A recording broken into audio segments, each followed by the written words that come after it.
Hey boyos, what's up? It's Jake.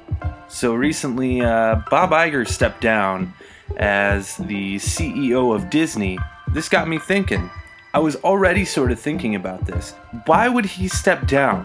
And I think I may have an answer. I think he may smell the impending doom that's coming for the Walt Disney Company. Now, I'm not saying that the Walt Disney Company is going to go under or file for bankruptcy. It may take a substantial dip in the upcoming future. So what better way to explore my theory than a numbered list? So let's do this. Number 1, Star Wars and Star Wars Land. Let's face it, Star Wars is not nearly as profitable as the House of Mouse probably anticipated. Yes, Episode 7 was a huge success and made a lot of money. And Episode 8 made a chunk of change as well, but love it or hate it, that movie has been a very divisive film, splitting the fans on the franchise as a whole.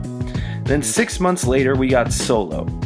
I don't think it's a stretch to say no one wanted that film, not to mention the troubled production of the film, bloating the production costs to over $300 million, basically ensuring that it would be a box office bomb. This led us to Episode 9, which was pretty universally meh in most fans' and critics' eyes, and making probably far less money than Disney would have hoped. Yes, it did make money, but it could have made a lot more. Of course, the reception of the films single-handedly will affect the brand new Star Wars Land that opened a year ago over in Disneyland Anaheim. Yes, the new ride that opened earlier this year, Rise of the Resistance, has been pretty well received, but I have heard the traffic in the park is well under expectations. I went there in December, and I can confirm that the traffic in the Star Wars park was much smaller than I would have expected for a park that opened just a few months prior, especially a park that cost $1 billion plus to build. Don't even get me started with EA canceling all their Star Wars games. That's its own video in and of itself. Basically, Star Wars is a mess right now, which could spell disaster for Disney. I will say, The Mandalorian on Disney Plus seems to be a step in the right direction. But this leads me to my next point.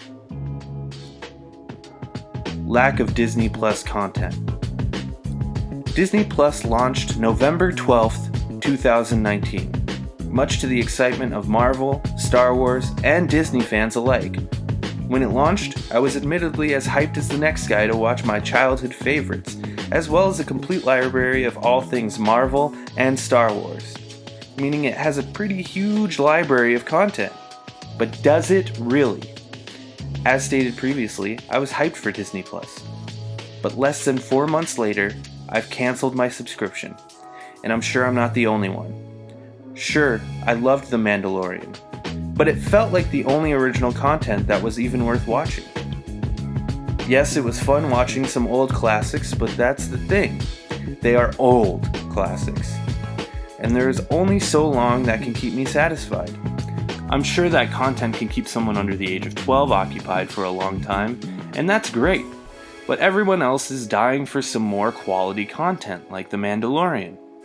Them moving forward some of the Marvel shows is a step in the right direction, but for right now, there's not much. And honestly, 3 Marvel shows can only keep me occupied for so long. Number 3, CoronaVirus. Now first off, let me say that the coronavirus is a very serious topic, especially for the people who have it and are going through it, and for the many that have lost their lives. So, honestly, the least of anyone's worries with the coronavirus is how things are going with Disney. But I do think it's an interesting topic, however, and I think it's important to talk about. The first way this affects Disney is Shanghai Disney. Shanghai Disney opened a few years ago with an overall great reception. Business was booming till the coronavirus hit. When the coronavirus hit, they had to close down due to fear of spreading the disease. I read somewhere that if they are closed for 2 months, which I believe is where we're at currently, they lose about $750 million in pure revenue. That is a massive loss for the House of Mouse. And who knows, when it reopens, will people even be rushing through the gates? because there will probably still be that potential threat of catching the nasty disease. Recently, it was announced that the coronavirus could affect the production of the new Xbox and PS5, and we've already seen a production delay of the Nintendo Switch due to the coronavirus. This makes me wonder how much merchandise and other goods are also being halted for Disney.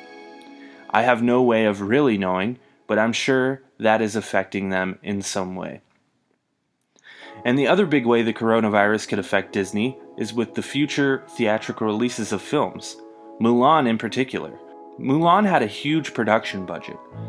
Part of the reason it had such a massive production budget is because Disney was banking on it making a lot of money in Asia. I think you guys can guess why this is bad. But basically, most theaters are closed in China, and I'm not sure how popular theaters are in Asia in total due to the current outbreak. And Mulan comes out in a few weeks. Sure, they'll probably push the release for China, but this is no doubt going to affect the box office regardless of it releasing now or in a few months. And I imagine this will be the case for every movie released probably for the rest of the year. Number 4. Interest in Marvel is dead. Now this is pure speculation, and we won't know until Black Widow and the rest of Phase 4 starts rolling out. But just by surveilling my friend group, which admittedly is a small sample size, we've all lost interest in the upcoming Marvel films. After such a great ending like Endgame, I kind of feel like it's time for a break. I already felt that when I saw Spider-Man. I remember leaving Spider-Man thinking, I wish they just let Endgame breathe for a bit. But I may be completely off base with this. But there is no doubt that Fantastic Four and X-Men may add some more interest to the franchise.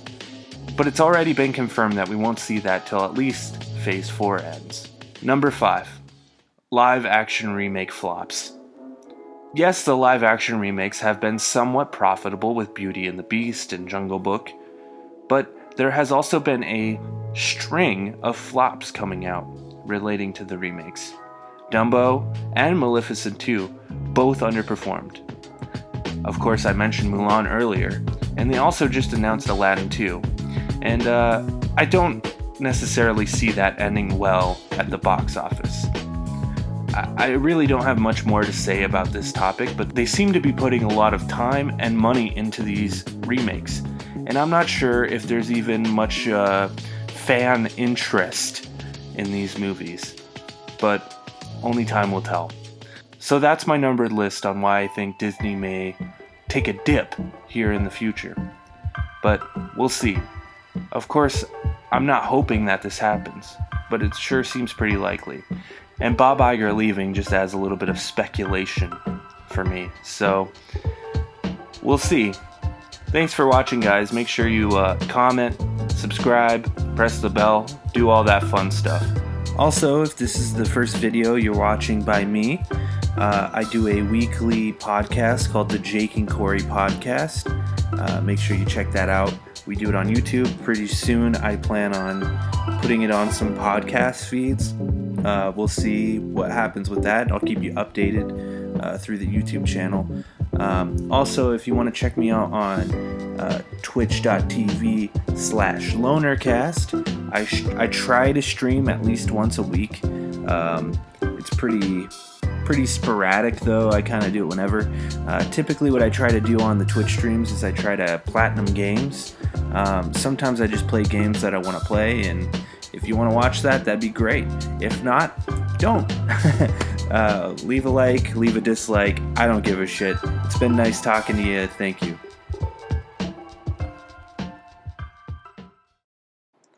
Hey guys, excuse the horrible mic quality, but I just wanted to add this into the video because since I recorded this video, a lot of things have changed. It seems like the coronavirus is kind of spreading a lot more rampantly. Disneyland just decided that they're going to close their doors on Friday, so it seems like things could go pretty bad, not just for Disney, but for everything. So it seems like I'm not totally off base here with this whole Disney could take a huge dip.